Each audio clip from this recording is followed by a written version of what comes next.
So one of their favorite arguments for white supremacy's existence is but slavery. And I'm just going to clear it up now. Slavery was not supremacy. It was fragile men with whips. If you have to chain a people, steal their language, brand their bodies, and pass laws to make them less than, that's not supremacy. I'm just clearing that up now. I have never been more disappointed as a white woman. I have been deconstructing a lot. I have been deconstructing the Mormon faith that I grew up in, but not only that, I've been deconstructing my own white culture. And what I've come to realize, and that's been honestly probably not a huge surprise to anyone else, but for me it was a huge surprise to realize and learn that white culture is racism. White culture is white supremacy. Hi guys, welcome back to our channel. In case you're new here, my name is Maren. And I'm Maureen. Right. So in today's episode, you're going to be reacting to a video of a melanated brother who is going to be talking to us about the idea of white supremacy and why white people felt the need to enslave a whole entire race of black people and others who are not white. And we are also going to be reacting to a video of a palm-colored woman who finally opened her eyes and was looking at what white culture really is. In her own words, she's gonna be looking at why white supremacy is the only culture, according to her, that white people have, and how this opened her eyes to the kind of racism that people practice against other people. Right now, we've realized that some of the issues they're gonna be addressing, there are two people from two very different races, yet they both face the same issues but at different angles, right? So what are we talking about, guys? Let's watch this video and then we come back and talk about it. Right, before we go, guys, I feel like today we had to balance, and this creates a perfect balance because we're not only hearing from one race but two, and in these two races they were both affected adversely about this topic, right? And they each bring their own. Yeah, they were also taught very differently when it comes to black history. Right, so they were given different lessons. Right, in reality they're both speaking one language about the same topic but from different point of views, right? So let's watch this and then we come back and talk about it. You can let us know your thoughts and opinion on the comment section. Also consider subscribing if it's your first time here. Let's watch. So one of their favorite arguments for white supremacy's existence is but slavery. And I'm just going to clear it up now. Slavery was not supremacy. It was fragile men with whips. If you have to chain a people, steal their language, brand their bodies, and pass laws to make them less than, that's not supremacy. I'm just clearing that up now. It's spiritual terror management, because you don't enslave what you think is beneath you. You enslave what frightens you into silence if left free. Slavery is not proof of white dominance. It's proof of white dependence on stolen labor, on extracted brilliance, on eternal surveillance. If white supremacy were real, right? If it were real, I just want y'all to lock in. If white supremacy were real, the moment slavery were ended, so would the fear. But what really happened? It mutated into black codes, into lynch mobs, into redlining, into mass incarceration. That is not supremacy. That is generational panic dressed up in all your favorite legal language. And let's go to all the arguments, because I truly want you to understand. Jim Crow also is not power. It's a performance. Segregation wasn't about pride. It was about containment. Water fountains, bus seats, lunch counters, all that. None of that was to elevate whiteness. It was to protect it from proximity to things it couldn't have. To keep it from dissolving in the presence of uncolonized joy. It took armies of laws to maintain the illusion of white supremacy. That's how fraudulent it is. Because the lie cannot walk unassisted. Jim Crow is not a monument to white strength at all. It is a crutch for a collapsing myth. Let's go some more. Let's talk about the GI Bill. Because they say, but we gave veterans a future. Unless, cool, you can even imagine that. Because they gave veterans a future unless you were black, unless you were indigenous, unless you were part of the very machine that bled for a freedom you never received. Right. I just want to say that, because white veterans got homes, education, lands. You know what black veterans got? They got surveillance, denial, firebombs in their neighborhoods. So what did supremacy do when black bodies served it with honor? It shut the door in their face. That's still not supremacy. It's a grift. Right? That's all a grift, sealed in policy. See, you got to think about it. Because never in your life, never in history has anyone ever encountered this thing. Because if white supremacy was so powerful, why did it flinch at a bus boycott? Why did it suppress a sermon? Why did it panic at a sit-in? Right, because deep down, you know it, I know it, we all know it. The spell was already breaking. You needed armies, dogs, hoses, and assassins just to stop a song and dignity, and you still lost. I just want to clear that up. You still lost. Supremacy that collapses when a child sings freedom is barely supreme. Barely. It was a curtain held up by the fear. By fear, that's all it is. I wanna address a comment. Museums are literally cemeteries. Literally, cemeteries with a gift shop. That's all it is. You call it heritage, you call it pride, but a museum full of stolen gods isn't history. It isn't. You know what we could call it? It's just a hostage situation. It's a hostage display. You looted entire civilizations, then put their brilliance in glass and called that civilization. I'm just saying that's insane. That none of that is evidence of superiority. I don't even want to call it. It's cultural burglary. It's cultural burglary framed as enlightenment. So I want you to sit with this, especially about the museums, because all of them are global graveyards. Because white supremacy cannot create the sacred. It couldn't create the sacred. It only possesses it. So I want y'all to sit with it like this. I want y'all to sit with it like this, because this shit is hilarious. It is conceptually once you really sit there and think about it. If the United States and white supremacy claim to be Rome, then blackness is the man carrying the cross on his back, not because he was conquered, but because they needed someone sacred to crucify in public. And that's not empire. That's not even what you've achieved. You haven't even achieved empire. That's how tough the situation is for you. Can't cap. It's performance theology with blood smeared on its very lens that's recording. Slavery was a horror script and Jim Crow was the stage set. And GI Bill, it got to be your favorite bait and switch. The civil rights backlash, that was a temper tantrum. That was the meltdown. The museums are the credits of the movie that you didn't even write. You ain't even write it. I want to pick a new name for white supremacy. New name. Because I want people to understand it and be able to see it beautifully. It is the longest running identity crisis the world has ever seen. It is the longest running crisis of identity the world has ever seen. Ever. And it doesn't even end with applause. It just ends with the mirror shatters. I'm just saying, we can pull the plug on this one. There's a lot of things we fighting that are real. That is not real. How did I grow up not knowing the names of people like Emmett Till, of people like Solomon Northup, of people like, I did learn about Harriet Tubman, but, you know, she was pretty mainstreamed, Rosa Parks, Martin Luther King, Malcolm X. All three of those, Rosa Parks, Malcolm X, and Martin Luther King, I was taught growing up. Like, for example, Malcolm X, he's a rioter. Martin Luther King, he wasn't good. He was a plagiarizer. He plagiarized his work. What? And back then, hearing it, be like, oh, yeah, okay, yeah, he doesn't deserve a whole day to himself. He was quintessential for changing the civil rights movement. Watching Solomon Northup's 12 Years a Slave was probably the hardest thing I've ever done. Watching the Nottoway plantation burn and see my palm-colored relatives say, oh, how sad. Oh, it's gone. After learning what happens on those plantations, especially after the 12 Years a Slave, what do you mean you want to celebrate love and eternity and marriage on a place that was so heavily focused on hatred and ownership and torture and rape? I mean, I also I watched on YouTube Unseen Memoirs and Unseen Memories back when in the 20s, when they went the last generation of born slaves, born into slavery individuals, and they would stake them down, each arm, each leg, so you can't curl and whip them. But not only that, as if completely shredding their back open isn't bad enough, they're gonna go ahead and sprinkle salt on top and let you fry there in the sun. And most of the time, you end up not making it.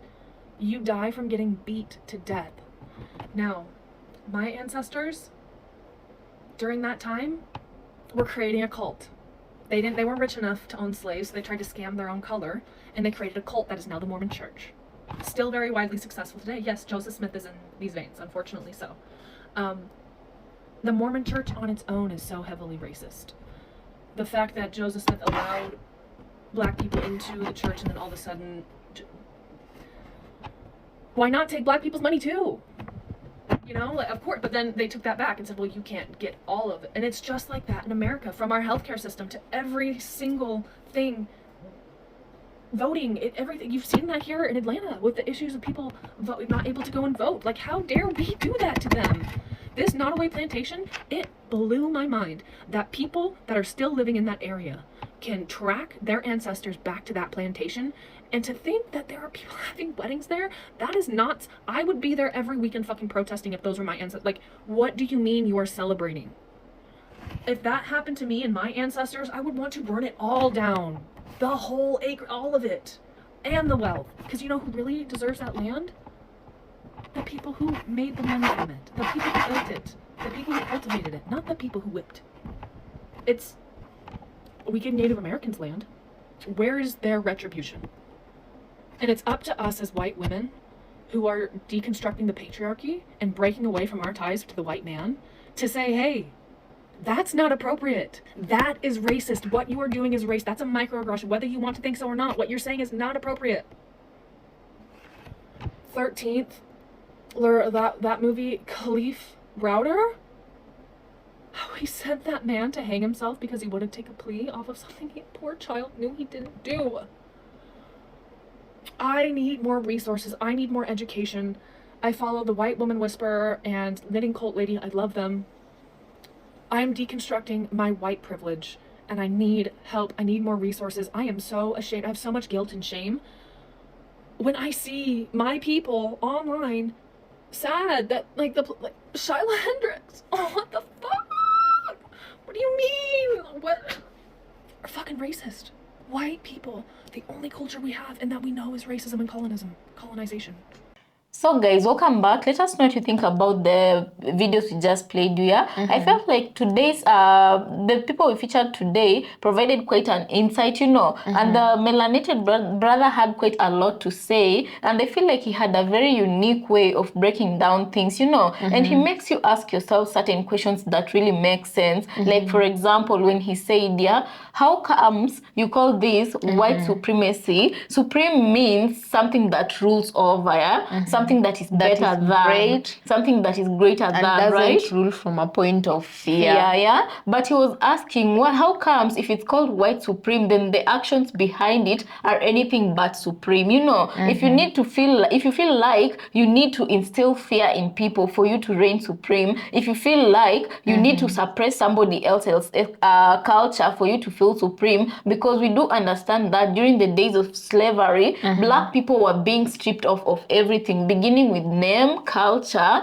their practices, you know, their food, like there are certain, even prayers, they weren't allowed to practice their own thing because white people literally wanted to indoctrinate them into practicing what white people considered safe, right? And therefore you ask yourself, even up to today, there's still other people. I know not everybody understands the concept behind it, but for those ones who do understand, you can ask, or when you get asked, why is it that white people fear black people? Then the answer is just right there in the plain view, you know.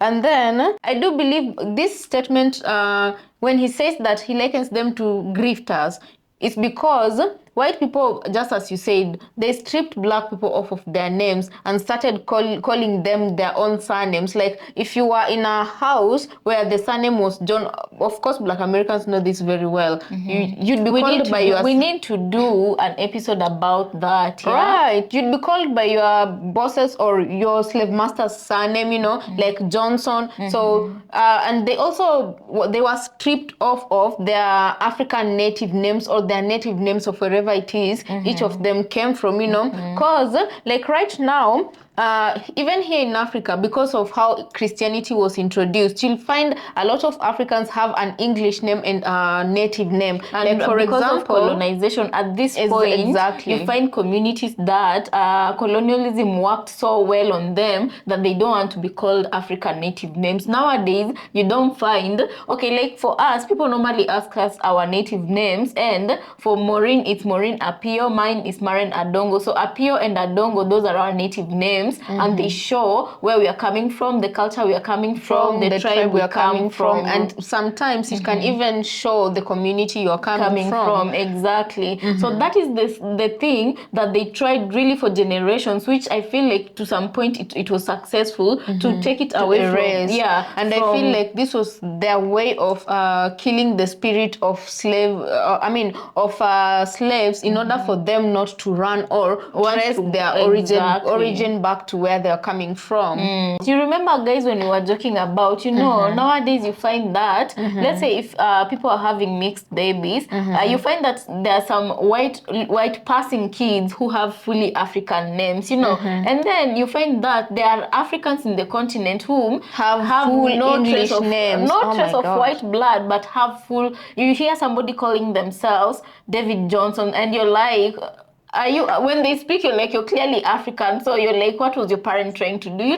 What you don't know is that the history behind it, I feel like it's a sad history. It's a sad history that people are living in ignorance of. And as Africans, when we keep on with this culture, it glorifies the system of the white supremacy amongst Africans. Now, for Black Americans, and then I also understand that the naming system in America and Africa is different in a sense. In a sense that in America, every family uses a surname that is exactly the same, right? Correct us if you're wrong, guys. Correct us if you're wrong. Yeah. But in Africa, not everybody uses the same surname. Like, for example, in our house, my dad can be, let's say, for example, can be called something like Tom Ajuk, right? But my mom, yes, she might adopt the Ajuk name or not, but that is beside the point. But the kids, they will be called completely different things, like Morina Pio, Marina Dongo, with not the surname Ajuk. We don't use it, not necessarily. Right. So some communities don't exactly follow that system that is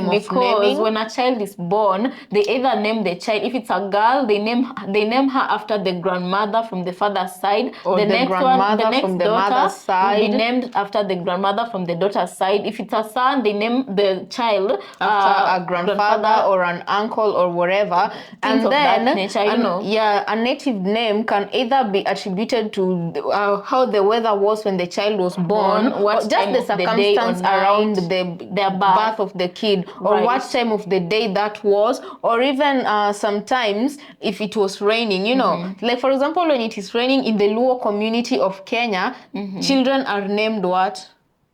Okay, when it is when it is in the morning, if kids are born in the morning, if it is a girl, she will be named Achieng. If it is a boy, or Akinyi. Akinyi is when the sun. You see now, guys, you see. Hey, no. You're embarrassing our culture. Girls. But so anyway, guys, I think you get the picture. Get the picture. So those are just some of the few little things that white supremacy stole from the Black communities. Yeah, and guys, what they say is, why is it exactly that? The guy asked a good question. Why do you feel supreme? Because you need to take somebody's culture away from them and strip them of their names, and these people, you consider them to be less than when it comes to you. Why do you want to own that which is less than compared to you? You only, like I always say, for people, you want the best things in life. If I decide I want to go and buy, let's say for example, you're looking at houses here, you only want the best in a good area, in a good neighborhood, right? If you're going to fight for that particular neighborhood, then it means it has a good selling point, and it's in a good community, yeah? Right. So why is it that you're going to steal that piece of property, hence, and furthermore, call those people less than you? Right. Refer to those people as beneath you. Right. So let's move to the sister, the lady who was talking about how she finally opened her eyes to what white culture is. And I found it quite... And before you go to the lady, there's also one last point this gentleman said that I found was quite interesting. And he described white supremacists as the biggest identity crisis in the world back then and now. The biggest can we just deconstruct crisis that? I feel like Okay, guys, this is gonna sound a little bit controversial, but just allow me to say this because it's a discussion and I want all of us to have an engagement in the comment section, yeah? What Maureen has said, the brother said that white supremacy is the biggest identity crisis in the whole then world. and now, right? And normally, okay, let me just say this, a country that has a leader, or let's just say a group of people who has a leader, they do believe that that leader knows what they are doing, but in real sense, if this leader is leading them to oblivion because the leader does not know what to do, the leader does not really know who you are as an individual. For you to know who you are, I feel like you lead yourself and others who follow you better, right? So I would describe these white supremacists as that. They also don't know who they are, and like literally the whole social structure of America reflects what white supremacy is. Yes, and as we move on to the white lady, she says that as she has grown up, she's come to realize that white people have a culture, and that culture they have, it is very much racism, and there is no other culture but racism. You know, I felt like these were very strong words, and they really made sense because outside, of course, yes, there's a culture in the white community, but it is attached to racism. And she herself says that even as she was taught in school about black figures, there weren't much of them taught, of course, right? But the ones that she'd be taught of, they would tell them how troublesome these black characters would be, you know. So this is why I usually say, when it comes to history and how history is taught in America, and not just America, even Everywhere in else, Africa really. and everywhere else, really, history, it is taught through the lens of a white person, never through the lens of a black person. And if black people want to learn history, they learn history amongst themselves, the one that is truly told, because as she was saying, she understood the real magnitude of what slavery was when she watched 12 Years a Slave. And I can concur with her on this fact because even we knew what the true magnitude of what slavery looked like when we watched 12 Years a Slave. And I remember when this movie was coming out, this is the era when also black people in Africa did not know much about what happened during slavery, Especially to black Americans. especially to black Americans, as we did not also know what happened during colonization in Africa, right? But I feel like for Africa, the best movie that portrays that I feel like introduces Africans to whatever atrocities that were committed during slavery. Yes, is Sarafina. And during slavery in America, I feel like the film industry, people were learning slowly from the film industry. Yes. And 12 Years a Slave was a great start for a lot of Africans, because at least that's a movie a lot of Africans watch. You know? Yes, and I do know for a fact with the group, the friend group, not only the friend group, but a big circle of people we are involved with started understanding the real magnitude of slavery when they watched 12 Years a Slave. And I do remember we did not watch 12 Years a Slave exactly when it came out, but you know, one of those movies people keep mentioning to a point where you decide to watch it because you don't know, you want to know what's going on in that movie. And other than that fact, the fact that Lupita Nyong'o starred in that movie, I feel is the reason why a lot of Kenyans watched that movie, and in that movie we learned something beyond what Lupita Nyong'o's artistry, you know. So that is the movie that really truly showed us what slavery was about, you know. And then another thing that the lady addressed, the fact that the right history was not taught to them. And this is why we usually say, and we will keep on insisting, that history should always be taught by those who experience it. Because there's a very famous saying that goes, until you hear the story of the prey, you will never know if the lion truly caught the prey in a fair way or not. You'll always hear the story of the lion and how it conquered the world.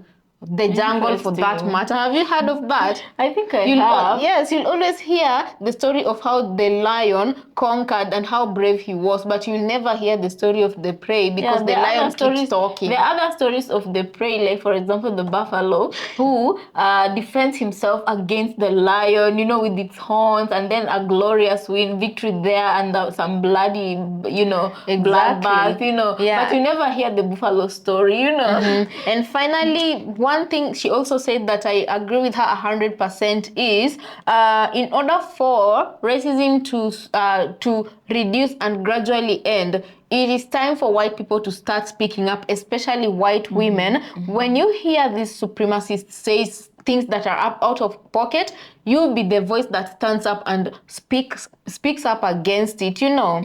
Right. So guys, with that being said, I don't know what you think. You can let us know what you think about this episode down on the comment section, and also you can consider subscribing if you're new to our channel, and we'll see you on our next episode.